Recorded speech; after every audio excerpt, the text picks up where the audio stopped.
O feto não é um mosquito. O feto não é uma infecção, é uma vida, é uma pessoa que está ali. E eu ouvia um blogueiro nesses dias, dessas aberrações ditas na nossa nação, dizendo: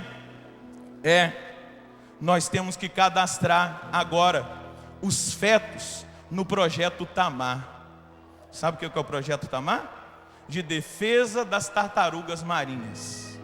Porque o ovo das tartarugas marinhas, se você comer ou destruir, você está cometendo um crime. Mas matar uma criança não, no ventre da mãe. Veja onde nós chegamos. Não, porque aquele ovo, aquele zigoto, aquela célula não é um ser humano. Mas o ovo da tartaruga, ele tem que ser protegido, porque o ovo vai ser o futuro da espécie. E aí um maluco entrou no blog e disse assim: mas a tartaruga está em extinção, o ser humano não. Veja aonde está indo o pensamento do ser humano, meus queridos. É para chorar, é para vestir de saco, se cobrir de cinzas, se penitenciar diante do nosso Deus, diante daquele que é o Senhor. Veja, nós precisamos nos despertar, nós como povo católico. E agora deixa eu dizer uma coisa: nós não podemos ser um povo alienado. Diga para o irmão e a irmã que estão aí do seu lado: você não pode ser alienado.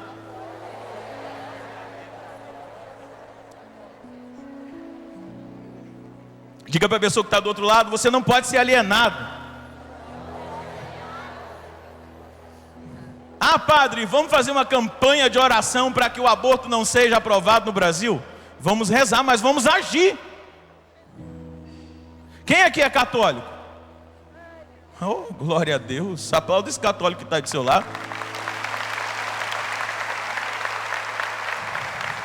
Eu gosto sempre de usar uma frase que diz o seguinte, de um homem chamado Martin Luther King Jr., que ele fala assim: eu não temo o barulho dos maus, mas eu temo o silêncio dos bons. Eu me aterrorizo com o silêncio dos bons. Pergunta para a pessoa que está do seu lado: o gato comeu a sua língua?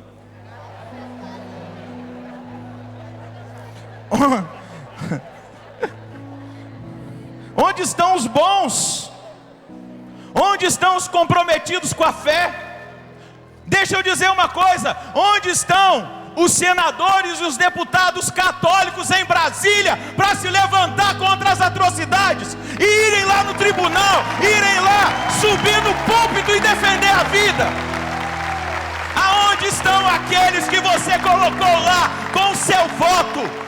É deles que você tem que cobrar. Eu glorifico a Deus pelo deputado Eros Biondini, que hoje subiu na tribuna para defender a vida. Mas onde estão os outros? Onde estão os outros? Eu quero o nome de cada um que subiu na tribuna para defender a vida, que se diz católico. Eu quero ver o nome de cada um. Onde estão? Porque na hora de votar, vai na igreja, vai no salão das nossas paróquias pedir voto. E agora eu quero ver eles na tribuna. Agora eu quero ver eles contradizendo essa ministra. Onde eles estão? Agora cabe a mim e a você a ter uma atitude profética de não calar a nossa boca e de ir nas redes sociais, de ligar no Senado e dizer que o povo brasileiro é contra o aborto, que nós não aceitamos isso na nossa nação.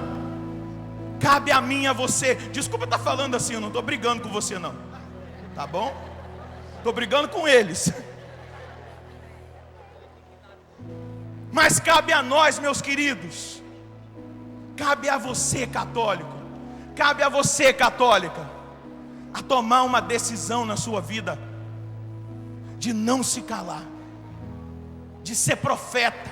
Porque no dia do seu batismo, na hora que você foi ungido, o padre diz numa oração que você em Cristo recebe a graça de ser sacerdote, profeta e rei. E eu quero perguntar, onde está o profetismo do povo católico, que é o maior, é a nação mais católica, é a maior nação católica do mundo, é a nação brasileira. Onde está o nosso profetismo? Onde está o nosso profetismo? Onde está a nossa coragem? Quando o Papa Bento XVI veio ao Brasil, no discurso de chegada, ele disse o seguinte: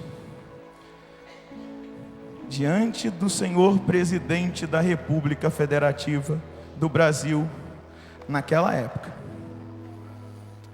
estou muito feliz por poder passar alguns dias com os brasileiros. Sei que a alma deste povo, bem como de toda a América Latina, conserva valores radicalmente cristãos, que jamais serão cancelados. E estou certo de que em Aparecida, durante a Conferência Geral do Episcopado, será reforçada tal identidade, ao promover o respeito pela vida, desde a sua concepção até o seu natural declínio, como exigência própria da natureza humana. Fará também da promoção da pessoa humana o eixo da solidariedade, especialmente com os pobres e desamparados. Diante do presidente da República, ele assume a sua vocação profética, ao promover o respeito pela vida, desde a concepção até o seu declínio natural. Dá uma cutucada na pessoa que está do seu lado e pergunta: e você? Vai ficar calado?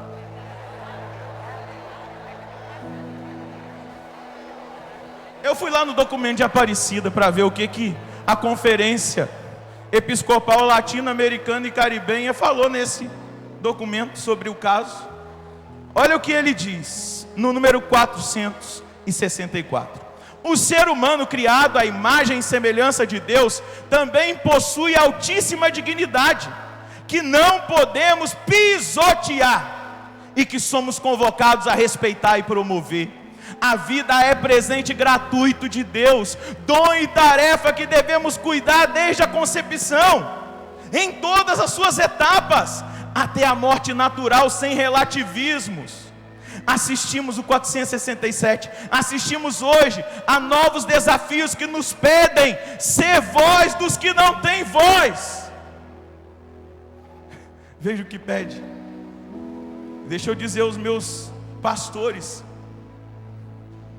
bispos, aos meus irmãos no sacerdócio, aos religiosos, às religiosas, às novas comunidades. Nós somos chamados a ser, veja bem, a ser essa voz daqueles que não têm voz. Diga para o seu irmão que está do seu lado: esse é o seu chamado, querido. Seminaristas, esse é o chamado de vocês, meus irmãos padres. Está aqui no documento de Aparecida. Assistimos hoje a novos desafios que nos pedem ser voz dos que não têm voz. A criança que está crescendo no seio materno e as pessoas que se encontram no ocaso de suas vidas são exigência de vida digna que grita ao céu e que não pode deixar de nos estremecer. Quando eu ouvi o que essa senhora disse, eu estremeci onde eu estava. E eu disse: eu não posso ficar calado. Fazer a política da boa vizinhança. Eu não posso ficar calado. Você vai ficar calado? Ah, que bom, me consola. A liberação e a banalização das práticas abortivas são crimes abomináveis, como também a eutanásia, a manipulação genética e embrionária, ensaios médicos contrários à ética, pena de morte e tantas outras maneiras de atentar contra a dignidade e a vida do ser humano. Se quisermos sustentar um fundamento sólido e inviolável para os direitos humanos, é indispensável reconhecer que a vida humana deve ser defendida sempre, desde o momento da fecundação. Você está escutando? Católico. De outra maneira, as circunstâncias e conveniências dos poderosos sempre encontrarão desculpas para maltratar as pessoas. Os desejos de vida, paz, fraternidade e felicidade encontram respostas em meio aos ídolos do lucro e da eficácia, da insensibilidade frente ao sofrimento alheio, aos ataques à vida intrauterina, à mortalidade infantil, à deteriorização de alguns hospitais e todas as modalidades de violência contra as crianças, jovens, homens e mulheres.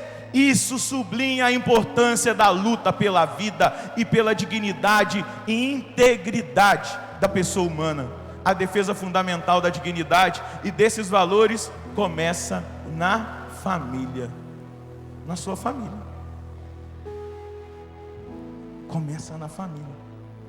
Eu estou plenamente consciente de que se nós, como igreja católica, como povo católico, como sacerdotes, se nós não formos capazes de formar o nosso povo para ser contra essa prática do aborto, nós nem precisamos ir às frentes da batalha em Brasília, batalhar pela vida, porque se nós não formos capazes de formar o nosso povo, da nossa paróquia, aqueles que nós fomos enviados a eles para pastoreá-los, nós já fomos derrotados na nossa missão. Você, na sua família. E continua o documento de uma forma magistral. Apoiar e acompanhar pastoralmente e com especial ternura e solidariedade as mulheres que decidiram não abortar e acolher com misericórdia aquelas que abortaram, para ajudá-las a curar suas graves feridas e convidá-las a ser defensoras da vida. O aborto faz duas vítimas, por certo a criança, mas também a mãe. Veja a consciência da igreja. Aplauda a sua igreja católica. O nosso discurso não é um discurso de condenação àquelas mulheres que por alguma fraqueza acabaram cometendo esse pecado, mas é um discurso que precisa entrar no coração, na mente, na vida da nossa sociedade, para que não aconteça de novo, para que essas crianças indefesas sejam defendidas. Eu quero ler a palavra de uma mulher para você. Eu anotei aqui na minha colinha. O mundo que Deus nos deu é mais do que suficiente, segundo cientistas e pesquisadores, para todos. Existe riqueza mais que de sobra para todos. Só é questão de reparti-la bem, sem egoísmo. O aborto pode ser combatido mediante a adoção. Quem não quiser as crianças que vão nascer, que as dê a mim. Ela dizia: não rejeitarei uma só delas, encontrarei uns pais para elas. Ninguém tem o direito de matar um ser humano que vai nascer, nem o pai, nem a mãe, nem o Estado, nem o médico, ninguém. Nunca, jamais, em nenhum caso. Se todo o dinheiro que se gasta para matar fosse gasto em fazer que as pessoas vivessem, todos os seres humanos vivos e os que vêm ao mundo viveriam muito bem e muito felizes. Um país que permite o aborto é um país muito pobre, porque tem medo de uma criança.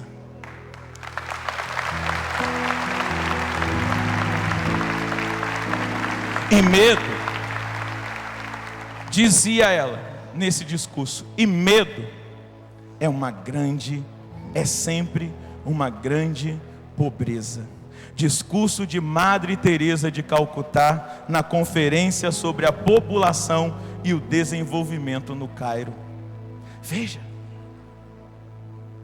ela dizia: todas as mulheres no mundo que quiserem abortar, mandem as crianças para mim, não as abortem, porque eu vou arrumar um lugar para elas, uma família para elas, uma casa para elas, eu vou cuidar delas. Agora me comparar uma criança a um mosquito da dengue, ao crack que destrói a vida de um jovem, a uma infecção, ao vírus do HIV, vou dizer, como um irmão meu aqui da comunidade diz: me ajuda aí, senhora ministra, me ajuda aí. Deus conta com você, católico.